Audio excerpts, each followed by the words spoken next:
Mama? No, you can, but you need to put it.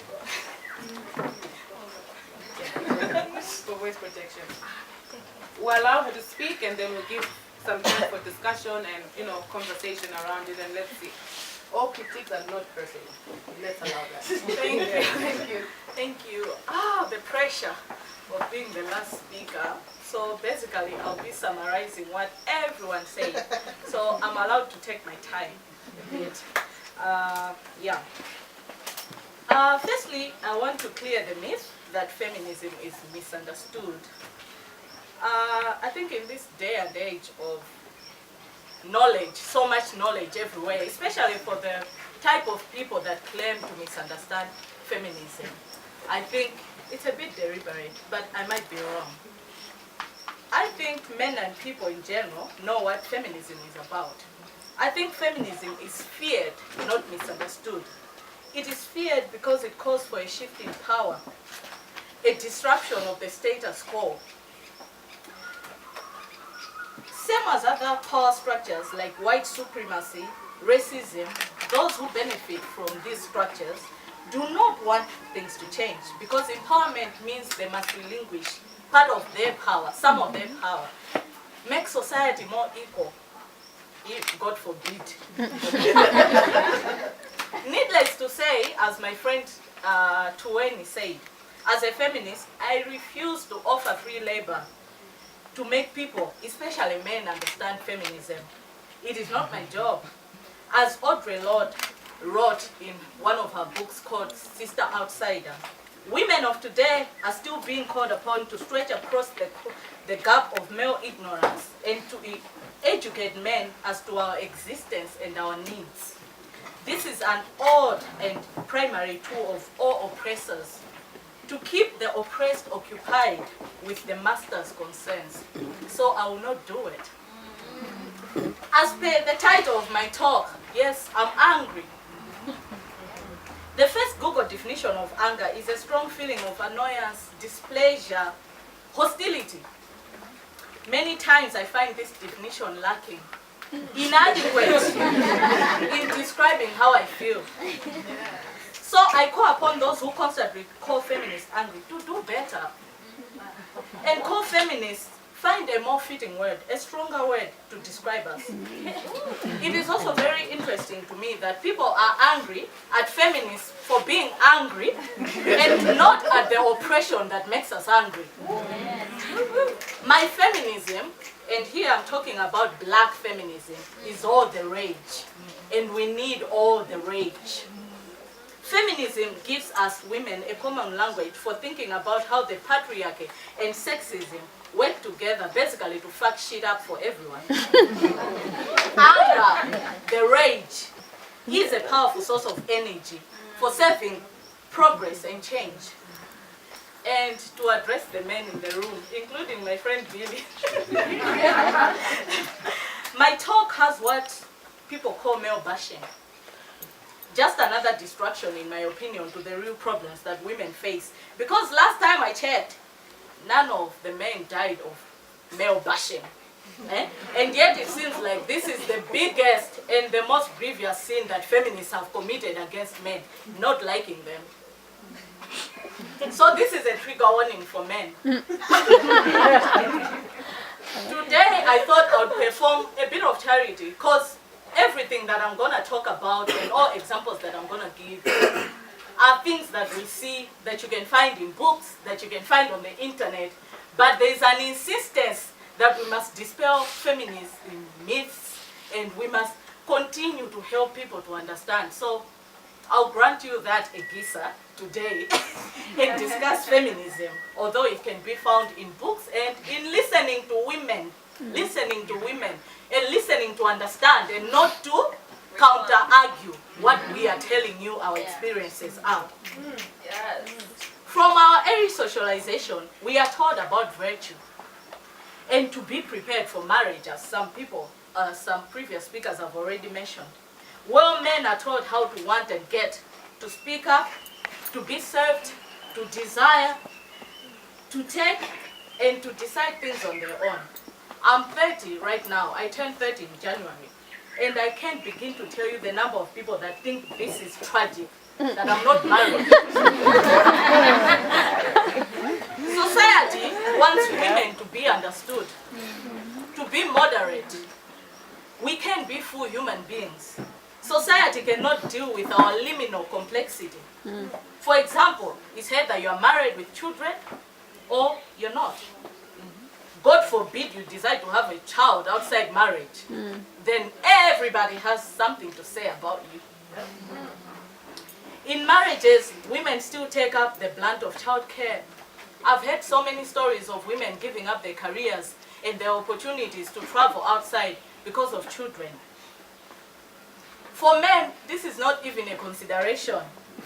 Society judges women even who put careers first. Questions like, "Uvira school mwana kalanda ni abambo." Exactly.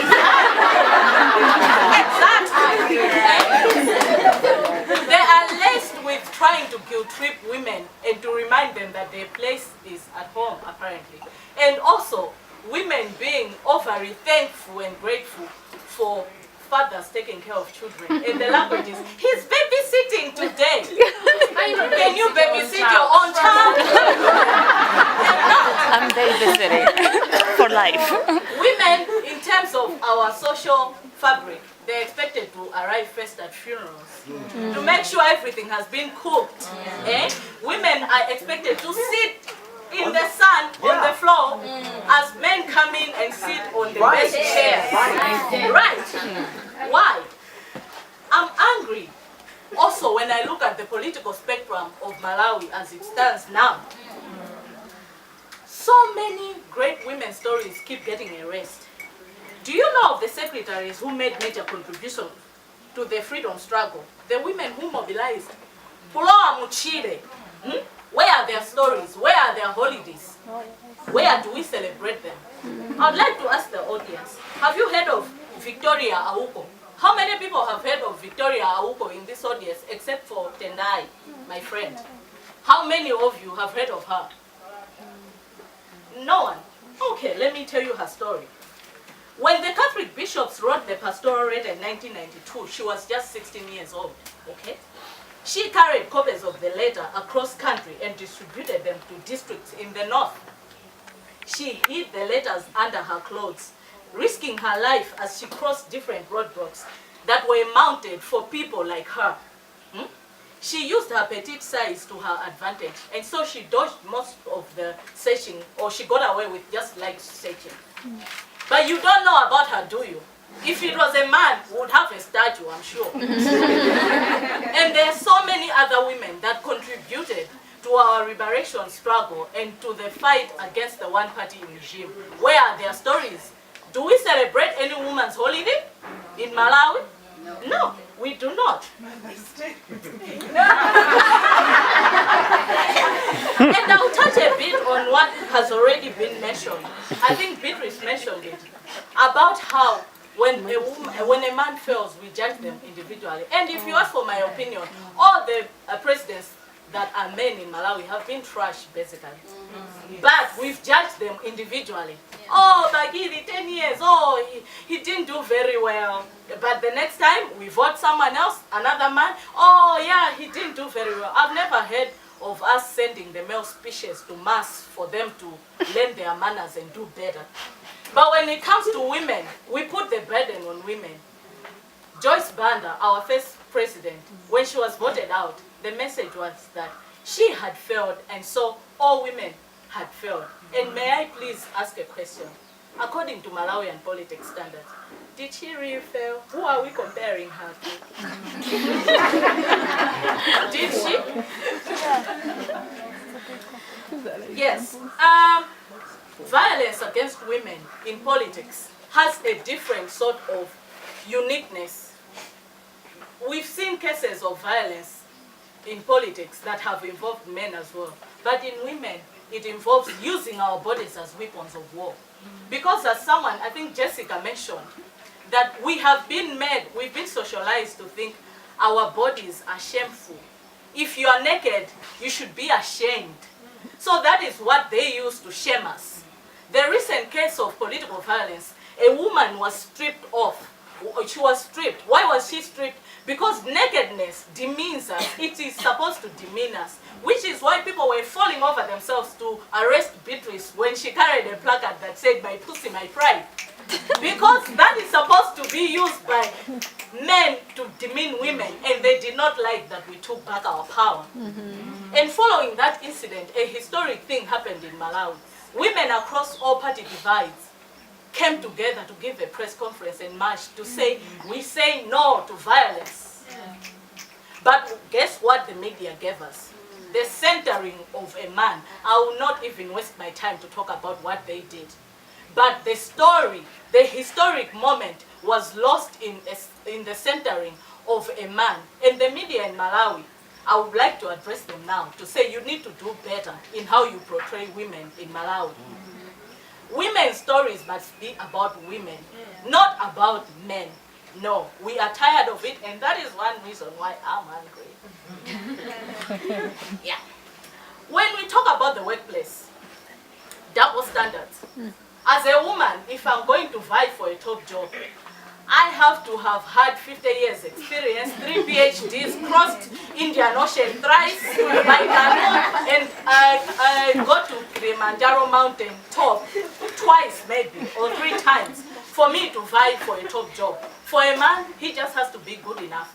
I mean, you see some CVs where a woman has 3 master's degrees and a PhD, she's a doctor, and a man still has the confidence to apply for the same job, as it shows, still studying MBA at an unknown university. But they stand a chance. But that is not the same for a woman. Women, we have to be extraordinary. Why? That makes me angry. When we look at the policies, even in the workplace, some organizations, and I speak to most of them, for you to, in terms of maternity leave, for you to qualify for paid maternity leave, you need to have worked for the organization for at least over a year. It's like we're being punished for bringing human beings in this world. And when it comes to other organizations,